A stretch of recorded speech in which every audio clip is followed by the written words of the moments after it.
స్వామీజీ, ఇందాక మీరన్నారు బ్రాహ్మీ ముహూర్తంలో ఎవరు పాటించట్లేరు పాటించాల్సినవి అని చెప్పి. నిజంగా మన సనాతన ధర్మమే చాలా గొప్పది. అందులో బ్రాహ్మీ ముహూర్తం గురించి చాలా గొప్పగా చెప్పారు మీలాంటి పెద్దవాళ్ళు కూడా. ఎందుకు అంత గొప్పతనం బ్రాహ్మీ ముహూర్తానికి? ఫస్ట్ లేచినాక మలమూత్ర విసర్జన చేసేయాలి. 3:30, 4 o'clock. ఓకే. 15-20 minutes ఆ పని. వీళ్ళాక శుభ్రంగా స్నానం చేయాలి. బాహ్యంగా మనం ఎంత శుద్ధం చేసుకున్నా 1 గ్రాము ఇక్కడ, 1 గ్రాము ఇక్కడ, 1 గ్రాము ఇక్కడ, 10 గ్రాములు మైనస్ ఉంటుంది. ఓకే. బట్ బాహ్య శుద్ధి నేను స్నానం చేసినప్పుడు అంతర్శుద్ధి కూడా ఆటోమేటిక్ గా కలుగుతుంది. Okay. Now I am cure, I am pure అన్న భావన ఇక్కడ వచ్చినప్పుడు ఆ భావన ఇన్నర్ కు కూడా తగులుతుంది. అవును. ఆ బ్రహ్మముహూర్త టైంలో మీకు సౌండ్స్ ఎక్కడ ఉండవు, ప్రశాంతంగా ఉంటుంది. ఇంకా పక్షులు లేచి కిలకిలా రావాలకు కూడా చేయవు. ప్రకృతి అంత ప్రశాంతమైన తపస్థితిలో ఉన్న స్థితిలో ఉంటుంది. ఆ వైబ్రేషన్స్ హిమాలయాలలో జపాలు తపాలు చేసుకుంటున్న వాళ్ళ వైబ్రేషన్స్ అంతా గాలిలో కలిసి ఉంటాయి. ఓకే. దాంతో మనం కూడా కూర్చొని ప్యూరిఫై అయ్యి ఏదో ఒక సాధన గురువు చెప్పింది, ఇదంతా ఏది లేదు. పత్రి చెప్పినట్లు శ్వాస మీద ధ్యాస, సంథింగ్ ఏది ఆలోచన లేకుండా కూర్చుంటే ఒక మనిషి ఒక దినంలో ఇప్పుడున్న పరిస్థితుల్లో ఇది అది ఇది అది అంటూ 60,000 ఆలోచనలు చేస్తాడు. సముద్రంలో అలలన్నా ఏ పొద్దున్నా అలసిపోయి గమ్మనైతాయేమో కానీ ఈ మనోతరంగాలు అలవడం లేదు. One after one. ఈవెన్ మీరు నిద్రపోయినా నిద్రలో 5 గంటల సేపు మనసే పనిచేసి కలలు చూపిస్తుంది. ఆ 1 గంట సౌండ్ స్లీప్. అది మన నిజమైన తత్వం. అక్కడ మనం ఆత్మతత్వంలో ఉన్నాం. బట్ ఆత్మతత్వంలో ఉన్న మన సంగతి మనకు అప్పుడు తెలీదు. లేచిన తర్వాత I had a sound sleep అంటాను. సో ఈ సాధన ఉపాసనలు మన పెద్దవాళ్ళు నువ్వు మేలుకొని సుషుప్తి స్థితిలోకి పో అనేదానికి ఈ సాధనలు వ్యవహారాలు. ఓకే. అయితే ఇప్పుడు సాధనలు ఇవన్నీ చేయలేని వాళ్ళు, నార్మల్ వాళ్ళు ఇప్పుడు బ్రాహ్మీ ముహూర్తంలో ఇలాంటి పనులు చేయాలి, అలాంటి పనులు చేయాలి, అసలు కరెక్ట్ బ్రాహ్మీ ముహూర్తం అంటే ఏ సమయం నుంచి ఏ సమయం వరకు? అదే చెప్పాను కదా, 3 to 3:45 దేవతల టైం. ఓకే. 3:45 to 4:45 ఋషుల టైం. 4:45 to 5:45 మానవుల టైం. ఓకే. ఆఫ్టర్ దట్ రాక్షసుల టైం అని అంట.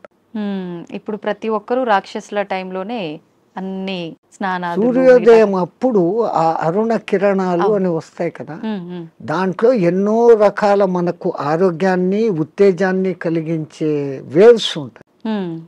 అల్ట్రావైలెట్, ఇన్ఫ్రారెడ్, ఎలక్ట్రోమాగ్నెటిక్, దానికి ఏమో ఇప్పుడు ఈ పేర్లన్నీ పెట్టారు.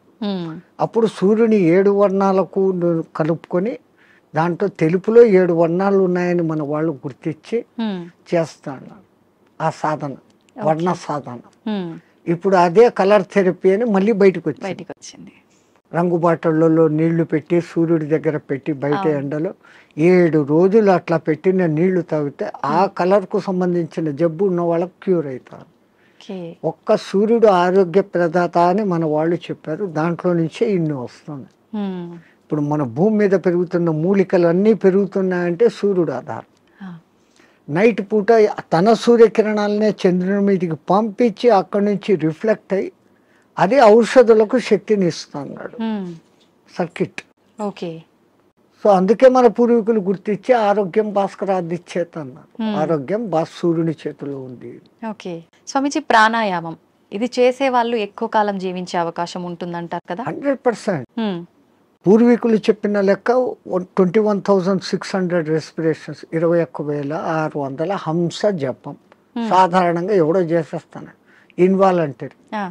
అప్పుడు ఆ ఊపిరితిత్తులు ఇంతే పని చేస్తుంది. ఇటు తీసుకుంటున్నాం, ఇట్లా వదిలేస్తున్నాం. పరమాత్ముడు మనకు ఊపిరితిత్తులు ఇంత పని చేసేకి ఇచ్చాడు. దాంట్లో 10th కాదు కదా, 1% కూడా మనం చేయడం లేదు. తీసుకుంటున్నాం, వదులుతున్నాం. తీసుకున్న గాలిని యూటిలైజ్ చేసుకోవడం లేదు, ఉపయోగించుకోవడం. ఆ దానికి ప్రత్యేకంగా ఈ పూరక కుంభక రేచకాలు అనే ప్రాణాయామ వ్యవస్థ పెద్దవాళ్ళు పెట్టారు. సంపూర్ణంగా ఊపిరితిత్తులు నిండేంతగా దీర్ఘంగా శ్వాస తీసుకొని ముక్కులు మూసేస్తాం. ఆ తర్వాత బలవంతంగా ఆ గాలిని మింగుతున్న ఫీలింగ్ చేసి కడుపులోకి కూడా గాలి పోతోంది అని చెప్పి మళ్ళీ ఒకసారి ముక్కులు ఓపెన్ చేసి ఇంకొంచెం తీసుకుంటాం.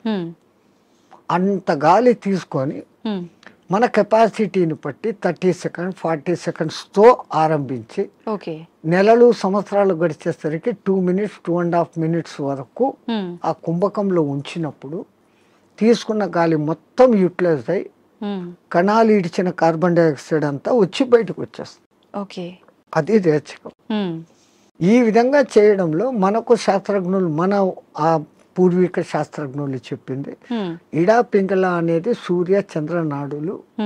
ఒక ముక్కు ద్వారా చల్లని గాలి బాడీలోకి వస్తుంది, ఒక ముక్కు ద్వారా వేడి.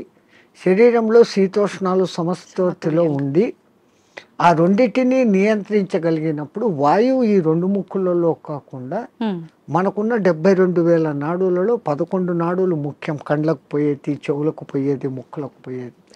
ఇవన్నీ కాకుండా ఈ 11 మళ్ళీ సుషుమ్న అనేది మూలాధార చక్రం నుంచి సహస్రారం వరకు కనెక్టివిటీ కలిగిన ఒకే ఒక్క నరం. మిగతాటి కొన్ని చోట్ల వచ్చి కట్ అయిపోతాయి, ఎన్ని చోట్ల వచ్చి కట్ అయిపోతాయి. ఇది అఖండంగా మూలాధారం నుంచి అక్కడ దాకా వస్తుంది. దాని లోపలికి గాలి ప్రవేశం చేసినప్పుడు అక్కడ జరిగే సంచలనం మనిషికి దీర్ఘాయుష్. అసలు ఈ ప్రాణాయామం చేస్తేనే దీర్ఘాయుష్. కారణం మామూలు మనిషి ఒక నిమిషంలో 15 రెస్పిరేషన్లు తీసుకుంటే నేను నిమిషం సేపు గాలిని బంధించగలిగినాను అంటే నాకు 15 రెస్పిరేషన్లు సేవ్డ్ కదా. It is in my bank account. ఒక్క ప్రాణాయామంలో నేను 15 ఊపిర్లు మిగిలిపెట్టుకుంటే 1 గంట సేపు చేస్తే అంటే 60 నిమిషాలు ఇంటూ 15 900 వాయువులు. ఒక 10-11 దినాలు చేస్తే 9,000 21,000 వచ్చేదానికి ఒక 10 రోజులు 1 నిమిషం చేస్తే 10 దినాల తర్వాత నాకు 1 దినం ఆయుష్ పెరిగింది. It is in my hands. So అదే నేను 2 నిమిషాలు చేస్తే 5 రోజుల్లోనే నాకు 1 రోజు ఆయువు పెరిగింది. అది కారణం. ప్రాణాయామంలో అది రహస్యం. ఇంకా ఈ ప్రాణాయాన్ని ఇంకా బాగా డెవలప్ చేసుకొని ఇడా పింగళలో కాకుండా సుషుమ్నలోకి ప్రవేశం చేస్తూ ఎక్కిస్తూ ఆడిస్తూ ఉన్నప్పుడు ఏదో ఒక దినం మన అదృష్టము, ఆ గురు కటాక్షము, దైవానుగ్రహము ఉండి ఆ గాలి కుండలిని ప్రేరేపిస్తుంది. ఒక్కసారి కుండలిని ప్రేరణ చేసినాక ఈ ఆత్మతత్వం ఏం, సృష్టి రహస్యం ఏం, పరమాత్మ ఏం, నేను ఏం అన్న సంగతి వాడికే తెలిసిపోతుంది. ఇంకా అది బయటికి చెప్పుకునేది కానీ ఆనంద స్థితిలోకి వాడు ఉంటాడు ఆ సాధకుడు. ఇది మామూలు వాళ్ళకి సాధ్యపడుతుందా స్వామీజీ? ఎవరికైనా పశుపక్షాదులకు కూడా దేవుడు ఆ కుండలిని శక్తి ఇచ్చాడు. ఇప్పుడు మా ఫిజికల్ బాడీ తయారీలో మెదడు, చేతులు, కాళ్ళు, రెక్కలు, ఇంటర్నల్ ఆర్గాన్స్, గుండె, ఊపిరితిత్తులు అని మీకు ఫిజికల్గా ఎట్లా కనపడుతున్నాయో కనపడని అంగాలు షట్చక్రాలు అనేటివి, నాడులు అనేటివి అవి విశ్వశక్తి ప్రసారకాలు. నరాలలో రక్త ప్రసరణ, ఆక్సిడేషన్ ఇది జరుగుతుంది. మన వాళ్ళు ఈ 2 రకాలుగా చూశారు. అది వ్యవహారం. అక్కడ ఆ తేడాను గమనించి వాళ్ళు ఆ సాధనాలు చేశారు. మాకు కనపడదు, అది లేదు అనుకుని వాళ్ళ లోకం, ఈ లోకమే ఈ జన్మే శాశ్వతం అనుకునేది వాళ్ళ సిద్ధాంతం. మనకు జన్మలు ఉన్నాయి అన్నది మన సిద్ధాంతం. ఇప్పుడు చాలా మంది ధ్యానం చేయాలనుకుంటారు కానీ మనసుని నియంత్రించుకోలేకపోతుంటారు. ఏకాగ్రత లోపిస్తూ ఉంటుంది, రకరకాల ఆలోచనలు కదులుతూ ఉంటాయి. ఎలా నియంత్రించుకోగలుగుతారు స్వామీజీ? మనసుకు ఒక్క డ్యూటీ అప్పచెప్తే పాపం మనసు ఏం చేస్తుంది? గమ్మన ఉన్నప్పుడు 112 ఆలోచనలు చేస్తాను. ఇప్పుడు మీరు కుట్టు పని చేస్తారు, మిషన్ మీద కూర్చున్నారు, మీకు కుట్టు పని తెలుసు. ఇన్వాలంటరీగా మీరు ఆ బట్ట అక్కడ పెడతారు, ఎట్లా పొడి చేయాలో చేస్తారు, కాళ్ళు కదుపుతూ ఉంటారు, కుట్టు మిషన్ నడుస్తుంటుంది, కళ్ళతో చూస్తుంటారు, కుట్టు పోతుందా లేదా పోతుంది. ఇదంతా ఎట్లొచ్చింది? ఒక ప్రాక్టీస్, ఒక దినంలో రాలేదు. సో అక్కడ మీరు మనసంతా ఎక్కడ పెట్టారు? కుట్టు లైన్ గా పోతుందా లేదా అనేదాన్ని. ఇంకోటి ముగ్గులు వేస్తారు బయట, మీరు 5 చుక్కలు ఇట్లా పెట్టాలా, 3 ఇట్లా పెట్టాలా ప్లాన్. ఈ ఒక్క లైన్ తో అన్నిటినీ ఇట్ట తిప్పి ఇక్కడికి తీసుకుని వస్తారు. మీ ఆంధ్రాలో రథం ముగ్గు అని వేస్తారు, అన్ని చుక్కలను ఒక్క లైన్ తో కలుపుతారు. సో అక్కడ వాళ్ళ కాన్సన్ట్రేషన్ అంతా ఎక్కడుంది, నేర్చుకున్నప్పటి నుంచి ఎట్ట తిప్పారు, కళ్ళు అట్ట పోతుంటాయి, చెయ్యి అట్ట వెళ్ళిపోతూ ఉంటుంది. సో ఈ కాన్సన్ట్రేషన్ మీద అక్కడ పెట్టారు. అట్లే మనం ఒక్క దాని మీద కాన్సన్ట్రేషన్ పెట్టినప్పుడు మనసు ఆ టైంలో మీకు రెండో ఆలోచన ఏముంది, ముగ్గు వేస్తున్నప్పుడు మా మామ అట్లా అన్నాడు, మా కొడుకు ఇక్కడ పోయినాడు, ఇవన్నీ ఆ టైంలో లేదు, టిఫిన్ చేయాలా, అది ఏం నథింగ్. సో అక్కడ ఐడియల్ అయిపోయింది. సో ఒక్క పర్టికులర్ డ్యూటీ మనసుకు అప్పచెప్పతే ఆ మనసు అదే చేస్తూ ఉంటుంది. అందుకే మన పూర్వీకులు ఒక తమాషా ఎగ్జాంపుల్ చెప్తారు. ఎవరో ఒక ఆయన తపస్సు చేశాడు, దేవుడు ప్రత్యక్షమైతే నా అన్ని పనులు చూసుకునేదానికి ఒక సెక్రటరీని నాకు అపాయింట్ చేయి. వాడు దేవుడే ప్రత్యక్షమైతే వాడు ఇట్లాంటి వరం అడిగాడు, అది కూడా నేను చెప్పంగానే చేసేయాలా అన్నాడు. డేంజర్ రా, నువ్వు ఎప్పుడు దానికి పనులు చెప్పలేవు, అది పనులు చెప్పకపోతే నీకే తినేస్తుంది అన్న. నో ప్రాబ్లం, నేను ఎప్పుడు పనులు చెప్తాను దానికి అన్నా. అదేం ప్రత్యక్షమైంది, నాకు ఒక 6 అంతస్తుల బిల్డింగ్ కట్టు అన్నాడు. 6 అంతస్తుల బిల్డింగ్ కట్టేదానికి 2-3 ఏళ్ళు అవుతుందని వీడు అనుకున్నాడు. అది పట్టు అనింది, బిల్డింగ్ తయారైపోయింది. మహారాజ్ ఇంకేం పని అనింది, కుక్కర్ కావాలా, ఫ్రిడ్జ్ కావాలా, బెడ్ కావాలా, ఏసీ కావాలా, వీడు ఇట్లా అడుగుతున్నాడు, అక్కడక్కడ అన్ని వచ్చేస్తాను. ఇంక ఏం అడిగేదానికి లేకుండా పోయింది. ఇంకా దానికి పని చెప్పకపోతే వీడి పని పడుతుంది అంతే. అప్పుడు వాడు గురువు దగ్గరికి పోయినాడు. మహారాజ్ బుద్ధి లేక నేను ఇట్లాంటి వరం అడిగినాను, ఇది ఇట్లా చేస్తుంది అనుకోలేదు, what am I to do, క్యా కర్నా మై, అరే ఉస్ బూత్ కో ఇతర్ లేకే ఆ దేయాన్ని ఎక్కడికి తా అన్నాడు. అది వచ్చింది. మా గురువు చెప్పిన పని చెయ్యను, దానికి కమాండ్ అన్నా. అవి ఇంకోటి మాట, వీడి మాట వినాలి కదా. వీడు చెప్పినాడు, మా గురువు చెప్పినట్టు చేయన్నాడు. ఓకే మహారాజ్, గురు మహారాజ్ ఏం చేయమంటారు. అక్కడ ఒక తాటి చెట్టు ఉండేది, దాన్ని ఎక్కువ దిగు అన్నాడు.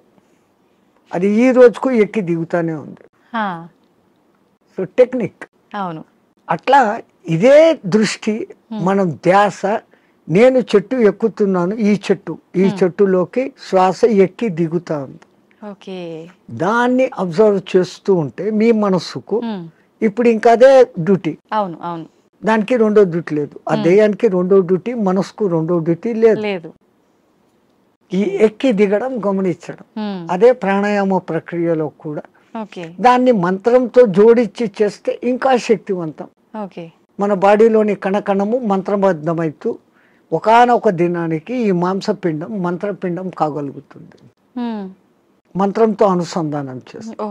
మంత్రాలు చదవలేని వాళ్ళు ఉంటారు, మాకు మంత్రాలు ఇష్టం లేదు, మేము మతం కాదు అనేవాళ్ళు. మంత్రం ఎవరికి వాళ్ళు చెప్పుకోవాలా స్వామిజీ, ఉపదేశం తీసుకోవాలా గురువుల దగ్గర నుంచి. అందుకే గురువు అవసరం, గురు బినా విద్యా నహి అని. కొన్నాళ్ళు ఆయన దగ్గర శిష్యరికం చేసినప్పుడు వీడు దేనికి సూటబుల్, నేను ఇచ్చే విద్యను వీడు సద్వినియోగం చేస్తాడా, దుర్వినియోగం చేస్తాడా. అందుకే పాతకాలంలో కొన్నాళ్ళు నా దగ్గర సేవ చేయి అంటారు. మన మెంటాలిటీ అర్థమవుతుంది.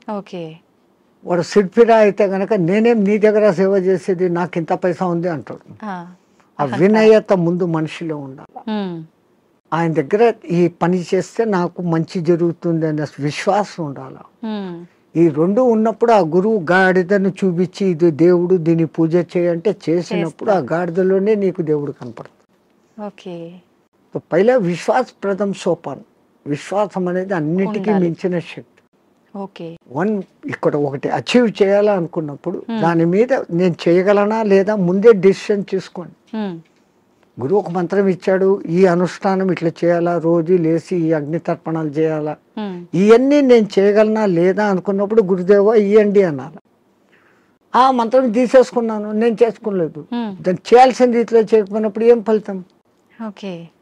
సైకిల్ మోటార్ మీ దగ్గర ఉంది, దానికి పెట్రోల్ పోసేది పని ఉంది కదా. పెట్రోల్ పోకుండా నేను కొనుక్కున్నాను 1,00,000 పెట్టి పోవాలా ఇది అంటే ఎట్లా పోతుంది, పెట్రోల్ పోయాలా, అప్పుడప్పుడు దానికి ఏదో ఆయిల్ పోయాలా, మైనర్ రిపేర్స్ చూసుకోవాలా, అప్పుడు ఆ బండి పోతుంది. లైక్ ది సేమ్ ఒక సిస్టమ్ ప్రాసెస్ అని గురువు చెప్పినప్పుడు ఆ ప్రాసెస్ అంతా చేస్తున్నప్పుడు అది మిమ్మల్ని ఉద్ధరిస్తుంది. స్వామిజీ, హిమాలయాలు అనగానే మనకు అక్కడ ఇలా కొన్ని ఏళ్ల పాటు ధ్యానం చేసే వాళ్ళు ఉంటారని చెప్పి వింటుంటాం. నిజంగా అలాంటి వాళ్ళు ఇప్పటికీ ఉన్నారంటారా? 100%. ఎంతో మంది ఆ హిమాలయాలు అనే దానికి ముందు మా అనే అక్షరం పెట్టుకొని చదవండి. మహిమ ఆలయాలు. ఓ మన దేశం మొత్తంలో చాలా కొద్ది ఆలయాలు ఉన్నాయి. ఆ లయాలు అంటే అందులో లయం. హిమ ఆలయం అంటే హిమములో లయం కావడం. హిమం అంటే ఏంటి? మంచు. నీటికున్న 3-4 లక్షణాలలో ద్రవస్థితి, ఘనస్థితి, ఆవిరి స్థితి, దాని తర్వాత ప్లాస్మా స్థితి. ఇది ఏది కానిది మంచు స్థితి. అది అట్లా నీళ్లు కాదు, ఇట్లా ఘనాకార ఐస్ కాదు. మంచును బాగా ప్రెస్ చేస్తే అప్పుడు మీకు ఐస్ అవుతుంది. ఇది మధ్యస్థ స్థితి. మంచు అంటాం, హిమము అంటాం. నిజంగా దానికి మహిమం, మహిమ కలిగిన పదార్థం. అది అక్కడంతా వ్యాపించి ఉంటుంది. ఆ మంచి చల్లని వాతావరణము, కొన్ని రకాల ఔషధి మొక్కల నుంచి వచ్చే గాలి, మన పూర్వీకులు తపస్సు చేసిన వాళ్ళ యొక్క వైబ్రేషన్స్. దేవతలు కూడా అక్కడ తపస్సు చేశారు, గొప్ప గొప్ప ఋషులు తపస్సు చేశారు, ఇప్పుడు చేస్తున్న వాళ్ళు ఉన్నారు. వాళ్ళ యొక్క వైబ్రేషన్స్ ఆ ఏరియాలో ఉంటాయి కాబట్టి మనం తొందరగా దానికి అకష్టమవుతాం. అందుకని అవి ఎప్పటికీ హిమ ఆలయాలు అందులో లయం అయ్యేదానికి చూపిస్తూ ఉండే మార్గాలు. స్వామీజీ, వాళ్ళు అలా కొన్ని ఏళ్ల పాటు ధ్యానంలో ఉన్నప్పుడు ఆకలి, దప్పికలు, నిద్ర ఏమీ ఉండవు, అలా ధ్యానంలోనే ఉండిపోతారంటారు కదా. అలా ఉండడానికి అంటే వీళ్ళు ఎన్ని ఏళ్ల పాటు వాళ్ళు సాధనమ్మా. ఏది ఇప్పుడు నేను చెప్పాను, ఏది సాధించాలన్నా సాధన. మీ తెలుగులో సింపుల్ పద్యం, సాధనతో పనులు సమకూరు ధరలోన విశ్వదాభిరామ వినరు. సాధన దేనికి కూడా, ఏది చేస్తే కూడా సాధన. స్వామిజీ, మన సనాతన ధర్మంలో ఓంకారానికి చాలా ప్రత్యేకత ఉంది. అది ఓంకారం కాదు, ఔంకారం. మీరు మనం పలకడమే దాన్ని తప్పు పలుకుతున్నాం. మనం మాట్లాడుతున్న ప్రతి మాటల్లో ఎక్కడో ఒక చోట అకారము, ఉకారము, మకారము ఉంటాయి. అకార, ఉకార, మకార, అర్ధమాత్ర ఇది ఓంకార. అర్ధమాత్ర మకారం అన్నాడు, ప్లస్ ఆ. అర్ధమాత్ర అంటే ఔం అని ఉచ్చరించినప్పుడు అకారము, ఉకారము రెండు పలకబడి మూకారం దీర్ఘమవుతుంది. అకారం అన్నప్పుడు మీ స్థూల శరీరం, ఉకారం అన్నప్పుడు సూక్ష్మ శరీరం, మూకారం అన్నప్పుడు కారణ శరీరం. ఇంకో విధంగా చెప్పాలంటే అకారం అన్నప్పుడు జాగృత్ అవస్థ, ఉకారం అన్నప్పుడు నిద్రావస్థ, మూకారం అన్నప్పుడు సుషుప్తి అవస్థ. సుషుప్తిలో మనం ఆత్మస్థితిలో ఉన్నాం. మేలుకొని ఆత్మస్థితిలో ఉండేదానికి పరమాత్ముడు మనకి ఇచ్చిన అత్యంత గొప్పది, విశ్వమంతా వ్యాపించి ఉన్న శబ్దం ఏదైతే ఉందో అది ఔంకారం. ఓంకారం కాదు, ఔంకారం. అయితే మనం ఇప్పుడు మీరు చెప్పినట్టుగా చూస్తే ఎవ్వరం కూడా కరెక్ట్గా దాన్ని పలకట్లేదనే చెప్పాలి, సాధన చేయట్లేదనే చెప్పాలి. మరి అక్కడే గురువులు చెప్పేది ఈ వివరమంతా చెప్పి, ఒరే నాయనా ఇట్లా ఉచ్చారణ చేయి అన్నప్పుడు విశ్వమంతా వ్యాపించున్న ఆ శబ్దంతో మన శబ్దము అనుసంధానం అవుతుంది. సైంటిస్టులు ఇప్పుడు రికార్డు చేశారు, సూర్యుడిని చూస్తున్న శబ్దము ఔం ఔం అని ఉంది, గెలాక్సీ సౌండ్ ఔం అని ఉంది, భూమి తిరిగే వేగపు సౌండ్, గ్రహాలు తిరిగే వేగపు సౌండ్ వేరే వేరే విధంగా వినపడుతున్నాయి, కానీ అంతంగా ఔం ఔం అన్న శబ్దమే ఉంది. సో దాన్ని ఇట్లా అట్టాడు చేసినప్పుడు ఔం ముక్కుల ద్వారా వదులుతున్నాం, మనం చేసేది ఓ అంటున్నాం నోటి ద్వారా. ఓడ, అవును అవును అనేది రావడం లే. అవును అనే దాని పక్కన శూన్యం పెట్టినప్పుడు ఔం. అకార, ఉకార, మకారాలు మూడు పలకపడతాయి. ఇక్కడేం జరుగుతుంది? ఓ అంటున్నాం, నోటి ద్వారా గాలిపోతాం.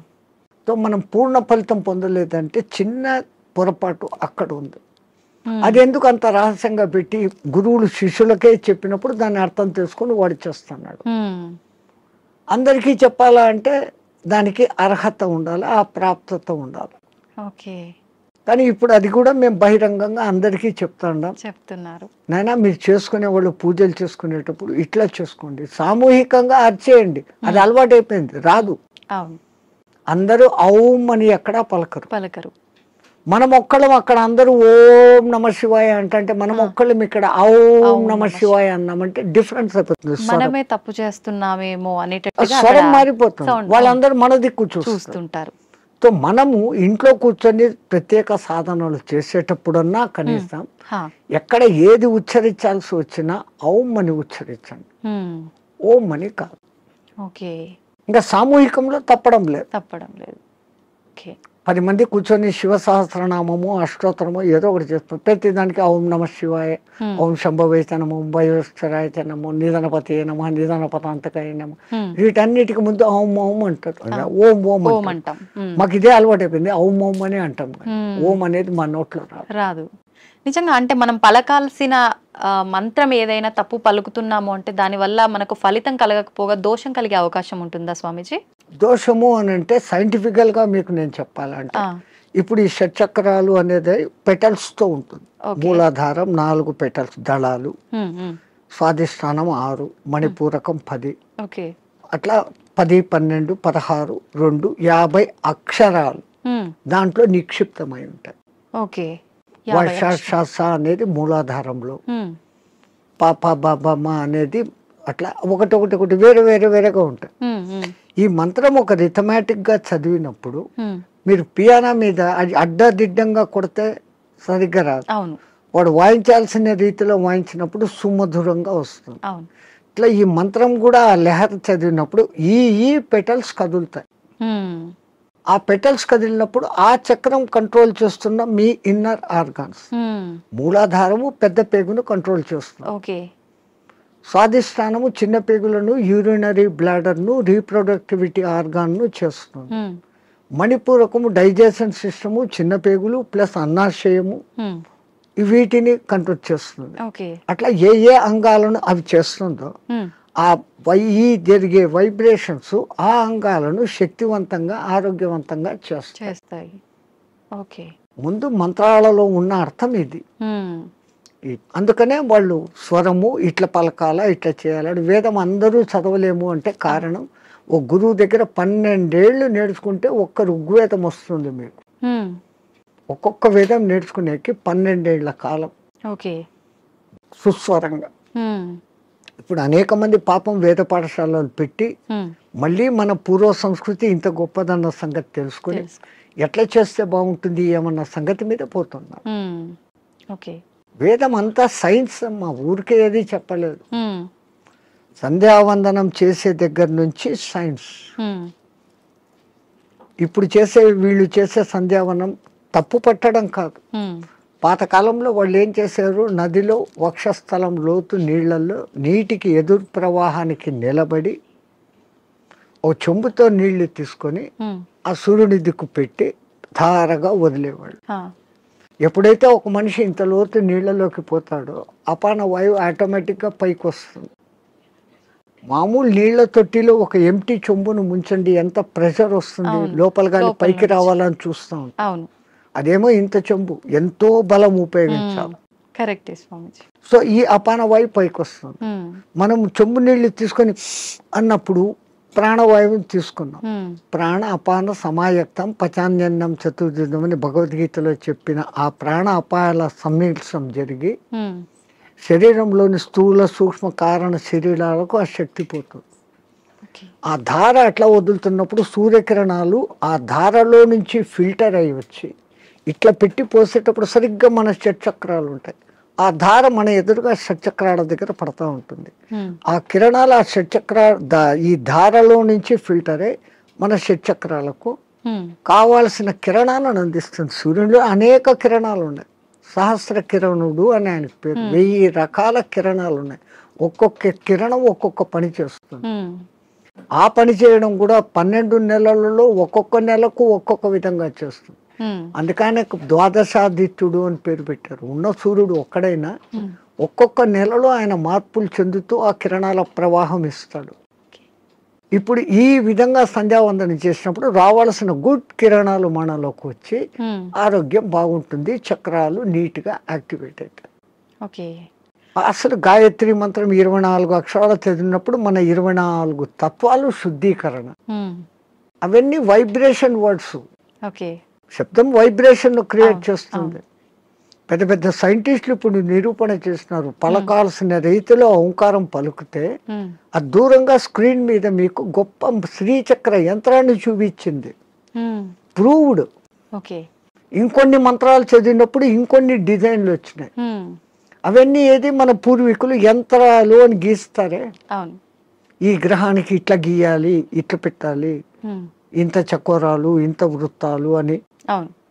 అదంతా ఏమంటే ఇది శబ్దశాస్త్రము, రేఖాశాస్త్రాన్ని అనుసంధానం చేసి వాళ్ళ శబ్దోత్పత్తి ఈ వైబ్రేషన్స్ ఇట్లా క్రియేట్ అవుతాయని వాళ్ళకి తెలుసు. అందుకని ఆ రిథీమ్గా పలికినప్పుడు ఆ ఫలితాలు వస్తాయి. స్వామిజీ, నేనే గాయత్రి మంత్రంకి సంబంధించి అడుగుదాం అనుకున్నా, మీరే ఆ టాపిక్ తీసుకొచ్చారు.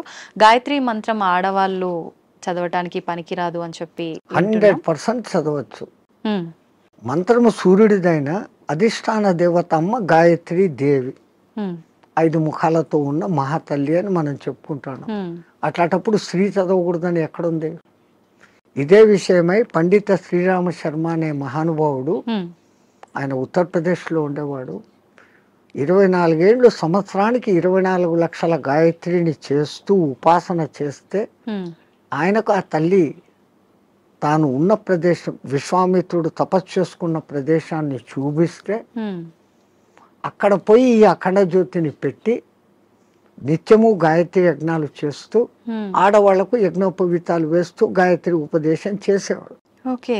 అప్పుడు కొంతమంది ఉత్తరప్రదేశ్ బ్రాహ్మణ్స్ ఆయన మీద కోర్టులో కేసేస్తున్నారు. నువ్వు వేదాన్ని భ్రష్టు పట్టిస్తున్నావు, మా సదాచారాన్ని భ్రష్టు పట్టిస్తున్నావు, వేదాలు గాయత్రి మంత్రం చదవకూడదు. ఆయన కోర్టులో ఒకటే మాట అన్నాడు, అయ్యా మీరు వేదాలు ఉపనిషత్తులు అన్నీ చదివారంటారు కదా, ఎక్కడైనా ఒక్క శ్లోకము స్త్రీకి గాయత్రి ఉపదేశం చేయకూడదు అని రాసి ఉంటే, పలానా ఋషి చెప్పాడు, పలానా దేవత చెప్పాడు అనే కోటింగ్ ఒక్కటి ఉంటే నాకు ఇవ్వండి, నా బ్రాహ్మణత్వాన్ని, నా సంస్థను మూసేస్తా, నా బ్రాహ్మణత్వాన్ని వదులుకొని జనేవి తీసేస్తాను అన్నాడు. వీళ్ళు 3 నెలలు తల కింద కాళ్ళు పైన పెట్టి ఎతికారు, లేదు. ఎందుకు స్త్రీకి లేదు అన్నారంటే ఆమెకు కుటుంబ బాధ్యతలు ఎక్కువ, ఈ మాసికంలో వాళ్ళకు ఈ పీరియడ్ కొంచెం ఇబ్బందికరంగా ఉంటుంది. అప్పుడు ఆ అనుష్ఠానం ప్రకారం కనీసం న్యాయంగా గాయత్రి చేయాలంటే 24 ముద్రలు వేస్తూ, ఒక్కొక్క ముద్ర వేస్తూ ఒక్కొక్కసారి గాయత్రి 24 అక్షర గాయత్రిలన్నా చేయాలి. మళ్ళీ దాంట్లో 3 రకాలు ఉన్నాయి. ఒక్క గాయత్రి త్రిపద 8 అక్షరాలతో ఉండాలి. అది అనుష్టుప్ ఛందస్సు అని ఇంకోటి ఉంది 32 అక్షరాలు, అది 4 పాదాలు ఉంటుంది, అది కూడా 8వ అక్షరాలుగానే వస్తుంది. అదంతా ఒక రహస్యం. మళ్ళా నవార్ణవ గాయత్రి అని ఒకటి ఉంది, అది చేయాలంటే అమ్మవారి నవార్ణవం అనే పూజలు ఎట్లా చేస్తామో దాంట్లో 9 ఔంకారాలు వస్తాయి. అవి ఎట్ట పట్టాలా, ఏది చేయకూడదు, అది బహిర్గతం చేయని విద్య. గాయత్రి అంటేనే రహస్యం అంటారు. కానీ ఆ మహానుభావుడు అది అందరికీ అర్హత కలిగించాడు. కుల మత భేదం లేదు, ఎందుకంటే అది మంత్రం సూర్య మంత్రం. ఆ పండిత శ్రీరామ శర్మకు కుడి భుజంగా ఉన్నవారే రామకృష్ణ మహానుభావుడు, ఆయన కూడా ఇదే చేశాడు. ఆ గాయత్రి దీని మూలంగా ఆ మహానుభావుడు అంత శక్తిమంతుడే పండిత శ్రీరామ శర్మకు తగిన శిష్యుడు అని పేరు తెచ్చుకున్నాడు. ఆ మహానుభావుడే చేరదీసి బాగా దగ్గరుండి చేసిన వాడే మీకు ఇప్పుడు బాగా ప్రసిద్ధుడైన మారెళ్ళ రవిశాస్త్రి. ఆ పరంపర అట్లా వస్తుంది. అదంతా పండిత శ్రీరామ శర్మ దయ. స్వామి, దైవాన్ని నమ్మటం వల్ల, పుణ్యక్షేత్రాలకు తిరగటం వల్ల మనశ్శాంతి అనేది లభిస్తుందంటారా? 100%. అసలు మీరు పోవడమే ఆ ఇంటెన్షన్. కాశీకి పోతే నాకేదో పుణ్యం వస్తుంది, ఆడ ఏదో వదిలిపెట్టేస్తానే సెంటెన్స్ కాదు అది. కాశీలో 12 జ్యోతిర్లింగాలలో విశ్వనాథుడు అక్కడ ఉన్నాడు, విశ్వానికి ఆయన నాథుడు. ఆ క్షేత్రానికి పోయి ఆయన నామస్మరణ కొంచెం సేపు నేను చేయటం మూలంగా నాకు ప్రశాంతత దొరుకుతుంది అని ఫస్ట్ మీలో విశ్వాసం కలిగినప్పుడు అక్కడున్న అన్నపూర్ణ అనుగ్రహము కలుగుతుంది. ఆ బేడి ఆంజనేయ స్వామి కరుణ, గణేష్ పండ మహారాజ్ది అందరిది దొరుకుతుంది. అందుకే ప్రతి ఒక్క రుచిముని అక్కడ స్థాపించిన లింగాలు ఉన్నాయి. 3000కు పైన గుళ్ళు ఉన్నాయి కాశీలో. శివునికి ఇష్టమైన ప్రాంతం అది. ఉమ్, భూమి అంతా మునిగిపోయినా కానీ త్రిశూలం పైన నిలబెట్టి ఉంటాడు అని చెప్పబడిన ప్రసిద్ధ క్షేత్రం. ఓకే. కాశీ కాశీ అంటూ కాశీకి పోకుండా చచ్చిపోయినా ఉమ్, కాశీకి పోయినంత పుణ్యం కలిగే క్షేత్రం అదొకటే. ఉమ్, మిగతా క్షేత్రాలకు పోతానని మొక్కుబడి పెట్టుకొని పోకుండా పోతే ఏదో ప్రమాదము, ఉమ్, వానికి శిక్ష ఉంది. అవును. కాశీ విషయంలో అలా లేదు. ఉమ్, అంతటి గొప్ప అక్కడికి వచ్చింది అంటే ఒకటి ప్రజల విశ్వాసము, అక్కడ తపస్సులు చేసిన వాళ్ళ యొక్క శక్తి హా, ధార పోయడం అనేది ఆ ప్రాంతానికి అప్రసిద్ధత వస్తుంది. ఓకే. భూమి అంతా ఒకటే అయినప్పటికీ అవును. సులభమైన ఉదాహరణ, ఇప్పుడు ఎండాకాలం కాదు, మామూలు చిన్న ఎండ ఉన్నప్పుడు ఉమ్, ఒక భూతద్దం తీసుకొని వచ్చి పేపర్ మీద పెడితే అది కాలుతా ఉంది. ఆ భూతద్దం నుంచి కిరణాలు కాన్సన్ట్రేషన్ అవును. అట్లా విశ్వశక్తి కాన్సన్ట్రేషన్ ప్రదేశాలు కొన్ని, ఉమ్, అవి పుణ్యక్షేత్రాలు, తీర్థక్షేత్రాలు, ఓకే. తీర్థయాత్రలు. ఉమ్, తీర్థం అంటే నీళ్లు. నీళ్ళు. ఆ నీళ్లు ఎన్నో కొండల నుంచి ఆ ఖనిజాలను రాసుకొని దానిలో తీసుకొని చెట్ల వేర్ల ద్వారా ఆయా మూలికల శక్తిని తీసుకొని ఉమ్, అవి రావటంతో ఆ నీళ్లు తాగితే శుభం. ఆ నీళ్లలో స్నానం చేస్తే స్కిన్ డిసీజెస్ పోతాయి. ఓకే. సో అది నీళ్ళ శక్తి, తీర్థయాత్రలు, పుణ్యక్షేత్రాలు అని పెట్టారు. ఉమ్. స్వామి, ఇందాక మీరు స్టార్టింగ్లో అన్నారు కదా, చాలా మంది అంటుంటారు కాశీకి వెళ్ళినప్పుడు మనం ఏదో ఒకటి నచ్చింది వదిలిపెట్టి రావాలి అని చెప్పి చాలా మంది నమ్ముతుంటారు. అసలు నిజంగా ఎవరికి నచ్చిన దాన్ని వాళ్ళు వదిలేసి రావాలా? అసలు వదిలేయాల్సిన ఏంటి? అవును, నేను ఇట్లే చెప్తే ఒక ఆయన నాతో అన్నాడు, అవును స్వామి ఉమ్, మీరు చెప్పినట్లే ఖచ్చితంగా వదిలిపెడతాను, మా నానమ్మ మా ఇంట్లో ఉంది, ఆమెను తీసుకెళ్తా కాశీకి, ఆమెను వదిలేస్తాను అన్నాడు. ఉమ్, అది కాదు, మనకు అత్యంత ఇష్టము ప్రేమ కలిగిన పదార్థము తినేది కావచ్చు, మనం 24 గంటలు దాన్ని చూసి ఆనందించే వస్తువు, కానీ ఉమ్, దాన్ని అక్కడ వదిలేసి ఇంకా దాన్ని తలుచుకోకుండా ఉండగలమంటే మన మనస్సు మీద మనం నియంత్రణ సాధించడం. ఓకే. మైసూర్ పాకు మీరు అక్కడ వదిలి వచ్చారమ్మా, మీకు బాగా ఇష్టం. ఉమ్, ఇక్కడికి వచ్చిన 10వ రోజు 12వ రోజు ఎవడో పార్టీ పెట్టాడు, ఆడ మైసూర్ పాకు చూడంగానే ఈ కళ్ళు మీకు ఆర్డర్ ఇస్తుంది, ముక్కు ఆ మైసూర్ పాకను పట్టేస్తుంది, అవును. నాలుక నీళ్లు ఉడతాయి. ఉమ్, నేను కాశీలో వదిన నోర్మోయ్ నేను తినాను అంటే మీ మీద మీకు మెల్లగా కమాండ్ వచ్చింది, అవును. కనీసం ఆ భయంతోనన్నా. ఉమ్, అట్లా కాశీలో వదలడం మూలంగా మీలో ఆత్మస్థైర్యత అనేది పెరుగుతుంది. ఓకే. అది బ్యాక్ రీజన్. ఉమ్, కానీ ఏదో ఒక రీజన్, చాలా మంది రకరకాలుగా అనుకున్నా కూడా దాన్ని అయితే నమ్ముతూ వస్తున్నారు ఇప్పటికీ. వెనకల కారణం ఇది అని మీకు తెలుసుకోవడం లేదు. అవును. అక్కడ మీకు ఆత్మస్థిరత, ధైర్యము అనేది పెరుగుతుంది. Okay. Self confidence, um, I can able to do this without that. అది లేకుండా నేను ఉండలేను అన్న వాళ్ళు, అవును. అది లేకుండా ఎదురుగా కనపడుతూ కూడా అది లేకుండా ఉండగలిగిన స్థితి అంటే మీలో ఎంతటి స్టెబిలిటీ వచ్చినట్లు, అది ఆత్మస్థైర్యం. ఉమ్, మన పూర్వీకులు ఏది చేసినా అంత ఆలోచనతో. ఉమ్, నీలో ఆత్మశక్తి పెరగాలంటే నీకు అత్యంతగా ఇష్టమైంది అక్కడ వదలాలి. ఎందుకంటే ఆ కాలంలో కాశీయాత్ర జీవితంలో ఒక్కసారి. అవును. ఆ 1000 కిలోమీటర్లు నడిచిపోయి మళ్ళీ వెనక్కి వస్తాడు. కాటికి పోయినవాడు కాశీ, అదేమో సామెత ఉంది మీ దాంట్లో, కాశీకి పోయినవాడు కాటికి పోయినవాడు ఒకటి అని. అవును, అవును. మళ్ళీ తిరిగి రారు అని చెప్పి. ఆ కాలం అట్లుంది, అడవులలో పోవాలి, దారిలో జంతువులు, వాతావరణం మారిపోవచ్చు. అవును. ఇన్నిటినీ తట్టుకొని అక్కడికి పోయి మళ్ళీ రాగలిగినాడంటే వాడు దేవునిగా పూజించేవాడు. ఉమ్, రెండవది, వాడు వచ్చేటప్పటికి అక్కడ కాశీలో నేను పలానా వదిలేసి వచ్చాను మూనుకున్నాను అన్నప్పుడు వాళ్ళలో ఇక్కడ ఆత్మశక్తి పెరిగి వాడు ఇక్కడ ఎవరికి ఏ మంచి మాట చెప్పినా అది జరిగిపోతుంది, వాక్ శుద్ధి వస్తుంది. So when you develop your confidence you can able to do anything. Okay. So to develop your confidence అక్కడ పోయినాక ఒకటి వదిలి వదిలిన వాళ్ళు బెనిఫిట్ పొందుతారు. స్వామి, చాలా మంది అంటుంటారు, అంటే ఇప్పుడు ఇందాక మీరు చెప్పినట్టుగా వెళ్ళిన వాళ్ళు తిరిగి రారేమో అన్న ఒక ఉద్దేశంతోటో మరేంటో తెలియదు, కానీ చాలా మంది నమ్మకం ఏంటంటే పిల్లలు ఉండి వాళ్ళ పెళ్ళిళ్ళు అన్నీ అయిపోయిన వాళ్ళు మాత్రమే కాశీకి వెళ్ళాలి, దర్శించుకోవాలి, అవన్నీ అవ్వని వాళ్ళు కాశీలోకి పోయి సస్తే మోక్షం అనుకుంటే కాదు. నాకు తెలిసి ఒక మంచి కోటీశ్వర దంపతులు 3వ తరాన్ని కూడా చూసేశారు. ఓకే. ఆ 3వ తరం కూడా 18 yearsకి వచ్చింది మనవాళ్ళు. ఇంకా ఇంత అనుభవించిన కాశీలో పోయి చచ్చిపోతాం, వయసు కూడా అయిపోయింది, అయిపోయింది 80 ఏళ్ళు వచ్చినాయి.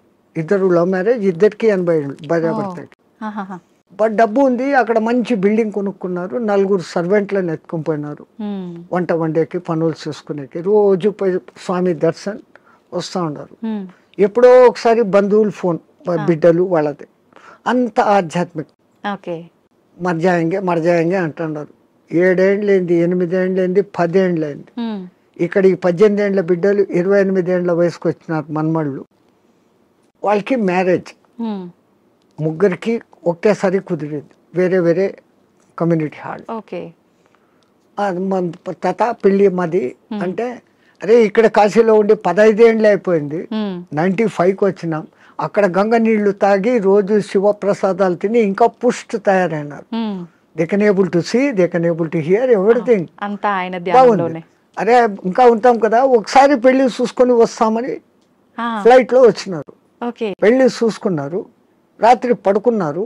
పడుకున్న వాళ్ళు పడుకున్నట్లే జయ శ్రీరామ్ అయిపోయినారు ఇద్దరు. వాళ్ళకు కాశీలో మరణం లేదు, ప్రాప్తం లేదు.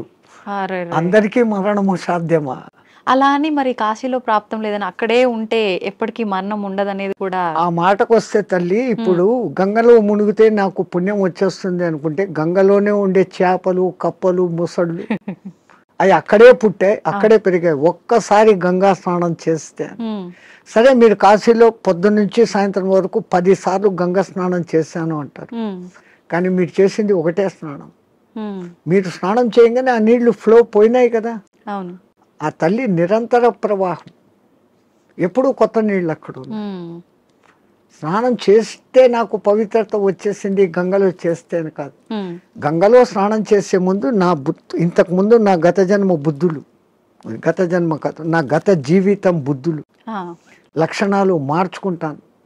నేను ఇంక మీద అట్లా ఉండను. అక్కడ మిమ్మల్ని మీరు జస్టిఫై చేసుకొని, తల్లి నాకు ఆ బుద్ధి ప్రసాదించు అని మునిగి లేచి, ఆ మాట ప్రకారం మీరు ఇక్కడ ఉన్నారంటే మీకు మోక్షము, ముక్తి. అంతే తప్ప ఆడపోయి 100 మునకలు వేసి ఈడొచ్చి అత్తమామల్ని తిట్టో, అమ్మా నాన్నలను తిట్టో, భర్తని హింసించో, భార్యను హింసించో, సంవాట్ మగ ఆడ ఎవడైనా చేసేది.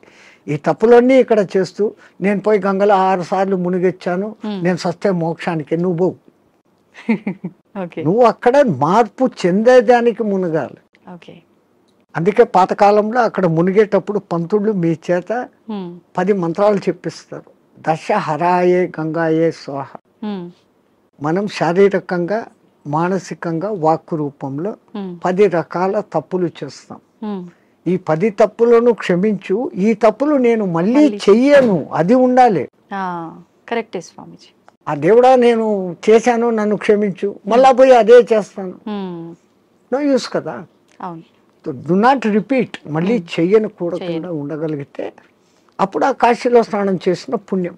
కాశీనే కాదు, ఏ నీళ్ళలో, నర్మదా, కావేరి, గోదావరి, కృష్ణ, కిట్నే.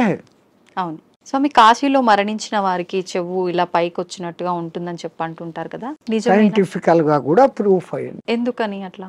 అక్కడ ఉన్న ఆ వాతావరణము, ఎంత శవాలను అక్కడ కాలుస్తూ ఉన్నా, ఈ మధ్య కొంచెం అక్కడ మాంసాహార దుకాణాలు పెట్టినా, ఆ ప్రత్యేకమైన కాశీ ఏరియాలో ఒక వాయు వైబ్రేషన్స్ వేరే, ఆ నిరంతర భగవన్నామ ఉచ్చారణ వైబ్రేషన్స్ ఆ గాలిలో కలిసి, అక్కడ చనిపోయిన మనిషికి ఈ కుడి చెవు కింది భాగం దగ్గర ఒక నరువు ఉంటుంది. ఆ నరువు ఉబ్బుతుంది, బాడీ అంతా ఉబ్బుతుంది. ఫస్ట్ ఆ నరువు అక్కడ ఉబ్బుతుంది ప్రత్యేకంగా అక్కడ. మిగతా ప్రాంతాలలో అది జరగదు. పాపం సైంటిస్టులు ఎంతో ప్రయత్నం చేస్తూ ఉన్నారు, ఎందుకు అట్లా జరుగుతుంది అది ఇంకా రుజువు కాలే. బట్ 99% గుర్తించారు. ఏ ఊరు చచ్చినా కొంచెం రెడ్డిష్ కలర్ వస్తుంది, కారణం అక్కడ నరము జర ఊబుతుంది.